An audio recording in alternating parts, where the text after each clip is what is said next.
Assalamualaikum warahmatullahi wabarakatuh. Kembali lagi bertemu dengan saya di mata kuliah metodologi penelitian.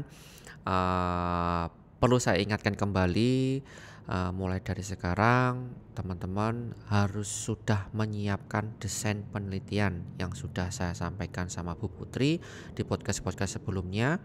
Karena sesuai apa yang sudah disepakati di awal, untuk pengganti ujian akhir semester itu adalah dari desain penelitian, karena prosesnya juga lama, kemudian ada tahapan review yang perlu akan kita lakukan dari saya sama Putri sama Bu Rosita nantinya.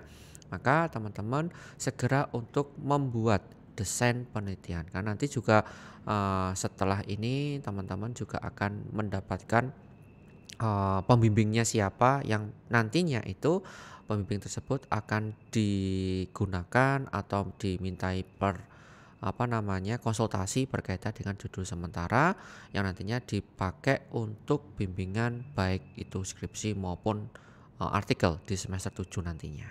Oke. Untuk pertemuan kali ini kita akan membahas tentang uji asumsi klasik. Jadi kalau di minggu sebelumnya kita sudah membahas tentang uji instrumen, indikator-indikatornya yang dipakai apa dari variabel yang dipakai tersebut, terus kemudian daftar pertanyaannya itu apa, dan itu harus diuji, namanya uji validitas sama uji reliabilitas. Maka di pertemuan kali ini kita akan membahas namanya uji asumsi klasik. Nah, kenapa kita harus menguji asumsi klasik? Karena prosesnya sebelum kita masuk ke uji hipotesis, untuk menguji bagaimana hubungan antara variabel X dengan variabel Y tersebut, maka proses yang harus dilewati itu selain uji instrumen data yaitu adalah uji asumsi klasik. Ini wajib ya, ini wajib. Karena ini tidak boleh lepas dengan adanya uji asumsi klasik. Nah, ini perlu kita jelaskan juga kepada teman-teman sebagai gambaran nanti, baik itu artikel maupun skripsi yang teman-teman nanti buat, itu pasti Anda akan menemukan namanya yang dikatakan sebagai uji asumsi klasik. Nah, sebelumnya saya akan menjelaskan terlebih dahulu pengertian dari uji asumsi klasik itu apa. Uji asumsi klasik itu adalah prasyarat statistik yang harus dipenuhi pada analisis regresi linear berganda. Ini khususnya itu apabila teman-teman itu menggunakan alat analisisnya adalah regresi berganda. Kalau teman-teman menggunakan alat analisisnya adalah regresi berganda, maka uji asumsi klasik itu harus terpenuhi. Ya. Yang terutama untuk alat analisis regresi bergandanya itu berbasis ordinary least square atau OLS. Ya, itu. Nah, mungkin teman-teman pun juga sudah banyak yang punya ya, atau kalau teman-teman belum punya sekarang mulai install, bisa menggunakan Evius, bisa menggunakan SPSS yang terbaru SPSS 25, silakan di-download. Karena nanti pasti teman-teman pun juga atau diinstal ya, pasti teman-teman akan menggunakan itu ya, pasti menggunakan itu ya. Atau mungkin kalau di manajemen bisa menggunakan SAM ya, menggunakan analisis PET, bisa menggunakan banyak analisis ya. Tapi sesuai kebutuhan silakan segera di install di laptop teman-teman semuanya. Jadi analisis regresi yang tidak berdasarkan OLS tidak memerlukan persyaratkan asumsi klasik. Misalkan regresi logistik, itu bagaimana Pak? Yang dikatakan sebagai regresi logistik itu misalkan variabel Y-nya adalah variabel dummy 0 sama 1 gitu. Nah, itu tidak perlu menggunakan asumsi klasik karena memang berbeda. Maka untuk asumsi klasik itu sebenarnya hanya dipakai untuk yang analisis regresi berganda saja. Atau regresi ordinal yang bentuknya itu variabel dummy biasanya 0, 1. Kalau dia menjawab iya 1, kalau tidak 0 gitu misalkan. Tidak semua uji asumsi klasik harus dilakukan pada analisis regresi linear. Misalnya uji multikorenitas tidak dapat digunakan pada analisis regresi sederhana. Jadi asumsi klasik itu sebenarnya kita harus memahami terlebih dahulu ya pengertian dari masing-masing yang ada di dalam asumsi klasik tersebut. Misalkan multiko itu kan korelasi antar variabel independen. Kalau misalkan dia terdiri dari 2 variabel, maka dikatakan sebagai linear berganda, maka kita diuji namanya uji multikolinearitas. Tapi kalau cuma satu saja, kan cuma satu, jadi variabel independennya cuma satu, ya tidak perlu ada namanya uji multikolinearitas karena cuma satu variabel aja yang dipakai, ya. Dan uji autokorelasi misalkan, itu tidak perlu diterapkan pada data cross section, atau uji normalitas tidak perlu dilakukan pada penelitian sensus. Ya, itu kita harus memahami dulu, ya. Autokorelasi itu cross section itu misalkan ya kayak kuesioner gitu misalkan. Kita nggak perlu sebenarnya itu uji autokorelasi. Nah, seperti itu.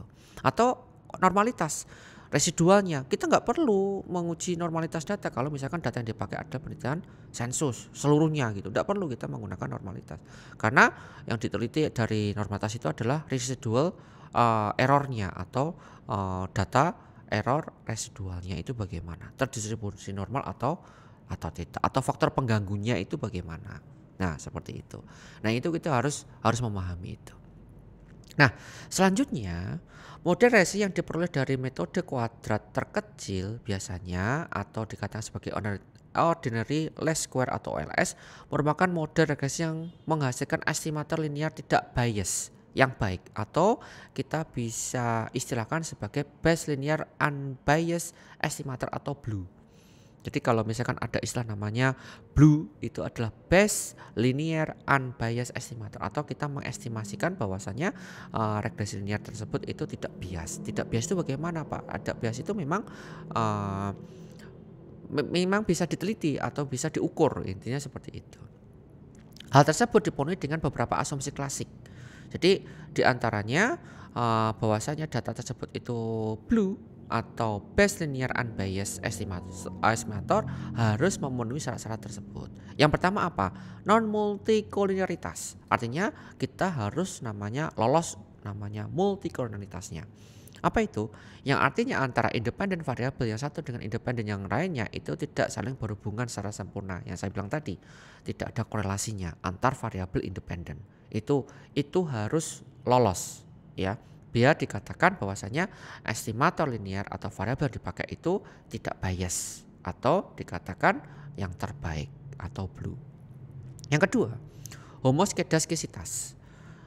Artinya bahwasanya variabel independen variabel adalah konstan untuk setiap nilai tertentu. Jadi artinya itu namanya homo itu kan sama gitu kan. Makanya harus bisa varian independennya itu harus konstan, harus sama. Ya, jangan sampai heterogen, ya, atau terlalu pencarnya terlalu jauh gitu. Kemudian yang ketiga, non autokorelasi, yang artinya tidak terdapat pengaruh dari variabel dalam model melalui tenggang waktu atau time lag, ya. Ini misalkan kalau untuk menggunakan data time series gitu misalkan, ya harus menggunakan autokorelasi, ya. Tapi kalau misalkan tadi dikatakan cross section, ya, itu tidak perlu, ya, untuk menggunakan autokorelasi sebenarnya, ya. Nilai rata kesalahan atau error populasi pada model statistiknya sama dengan 0. Artinya error termnya itu kalau bisa nilainya adalah 0. Independen variabel adalah non stokastik atau nilai konstan pada setiap kali percobaan yang dilakukan secara berulang. Itu untuk independen variabel. Kemudian distribusi kesalahan errornya harus normal. Ini untuk menguji normalitas data. Jadi sekali lagi ini biasanya teman-teman itu masih beberapa salah itu yang normal itu bukan datanya, tapi error termnya atau residual error termnya atau faktor pengganggunya itu harus terdistribusi normal, bukan datanya. Datanya sudah bagus, tapi faktor pengganggunya bagaimana? Ya, faktor pengganggunya itulah yang harus dinormalkan terlebih dahulu. Nah, ada 4 secara umum, ya, tapi kan tadi ada beberapa yang tidak perlu menggunakan multico, misalkan apa tadi sudah saya jelaskan, ya, tidak perlu menggunakan uji autokorelasi kalau misalkan datanya itu cross section misalkan.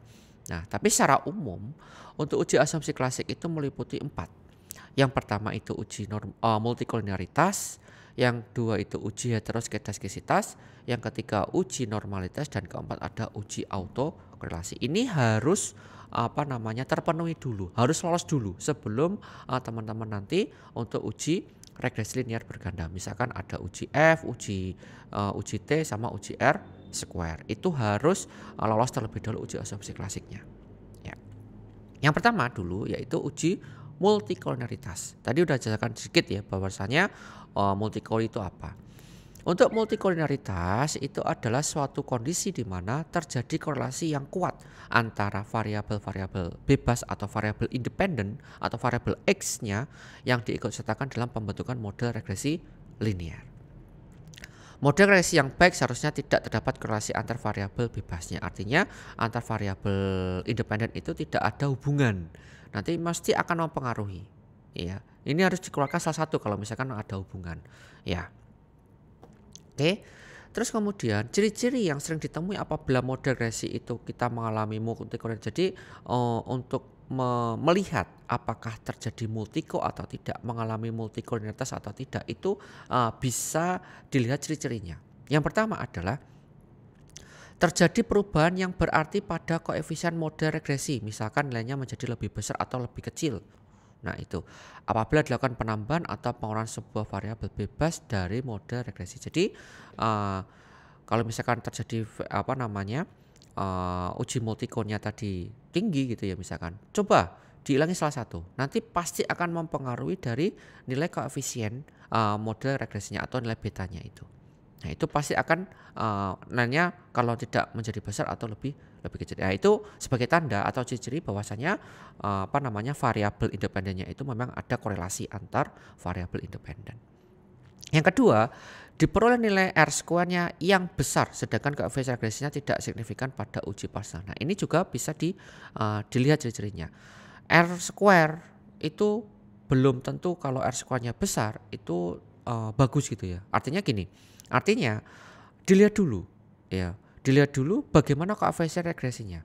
Kalau koefisien regresinya ternyata itu signifikan secara parsial, oke, tidak masalah. Berarti itu bagus memang R square-nya itu seharusnya lebih besar. Berarti pemilihan variabelnya sudah tepat.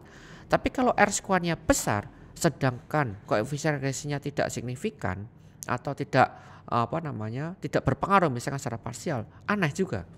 Kita memilih variabel R square-nya besar tapi tidak berpengaruh. Itu menjadi masalah.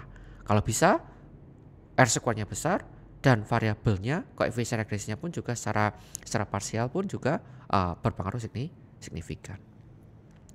Kemudian yang ketiga, tanda plus atau minus pada koefisien model regresi berlawanan dengan yang disebutkan dalam teori atau logika. Jadi ini biasanya ini sering kita temui ya. Secara logikanya seharusnya ini positif tapi kok hasilnya negatif gitu misalkan, dan sesuai dengan teori terdahulunya itu kok nggak konsisten. Nah itu juga bisa jadi pemilihan variabel antar variabelnya itu ada korelasinya. Misal pada teori atau logika seharusnya B1 bertanda positif, namun yang diperoleh justru bertandanya negatif di hasil secara parsial. Itu ciri-ciri yang ketiga. Yang keempat, nilai standar error untuk koefisien regresi menjadi lebih besar dari yang sebenarnya atau overestimate. Jadi standar errornya dalam koefisien regresi itu biasanya akan besar gitu. Nah itu perlu diperhatikan. Ini kira-kira ada apa? Bisa jadi ini dalam pemilihan variabel independennya ada yang keliru. Nah gitu. Nah selanjutnya bagaimana untuk mendeteksinya? Untuk mendeteksinya apakah model regresi tersebut itu mengalami multikoliniaritas atau tidak, itu ada beberapa cara. Yang pertama, yang sering kali digunakan itu menggunakan nilai VF. Apa itu? Variance Influence Factor atau VF-nya. Yaitu jika nilai VF-nya itu kurang dari 10 maka tidak terjadi multikoliniaritas. Jadi dilihatnya ketika kita melakukan pengujian menggunakan alat statistik ya, kemudian kita melihat dari VF-nya, kalau misalkan nilainya itu kurang dari 10 maka bisa dimungkinkan bahwasanya variabel independen tersebut yang dipakai dalam penelitian tersebut tidak terjadi namanya multikoliniaritas. Sedangkan nilai VF-nya itu lebih dari 10 maka bisa dimungkinkan bahwasanya variabel tersebut terutama variabel independennya terjadi multikoliniaritas. Seperti itu. Itu yang sering dipakai. Ya. Yang kedua, menggunakan Eigen dan Condition Index atau CI. itu bisa dipakai. Yang ketiga, nilai R square sangat tinggi tapi secara individual variabel-variabel independen banyak yang tidak signifikan mempengaruhi variabel dependen seperti yang saya jelaskan di awal tadi. Ya, jadi R square-nya tinggi tapi variabel secara parsial, secara independennya itu diuji secara parsial dengan variabel dependen, ternyata tidak atau banyak tidak berpengaruh. Nah, itu bisa dimungkinkan bahwasanya variabel independen tersebut ada korelasi ya yang dipakai. Yang keempat, menentukan koefisien korelasi antara independen variabel yang satu dengan variabel independen yang lainnya. Jika antara dua independen variabel memiliki korelasi yang cukup tinggi, umumnya di atas 0,09, maka di dalam regresi terdapat multikoliniaritas. Ini beberapa cara yang digunakan untuk mendeteksi dalam model regresi linear berganda, terutama apakah variabel yang kita pakai itu mengalami multikoliniaritas atau tidak. Nah, seperti itu. Yang kedua, sekarang yaitu uji heteroskedastisitas. Nah, kita harus paham dulu uji heteroskedastisitas itu kayak apa. Pengertiannya itu atau tujuannya, kenapa kita itu melakukan uji heteroskedastisitas, yaitu menguji apakah dalam model regresi terjadi ketidaksamaan, varians, dan residual satunya. Residual itu faktor pengganggu. Jadi teman-teman harus paham residual, katakan residual itu atau varians itu adalah residual itu adalah faktor pengganggu. Nah, pengamatan ke pengamatan lainnya. Jadi bagaimana ini untuk faktor pengganggunya? Apakah ada variansnya atau tidak? Kalau terlalu banyak variansnya ya itu pasti akan kena namanya heteroskedastisitas. Makanya tadi diamarkan bahwasanya kalau dalam penelitian itu blue ya best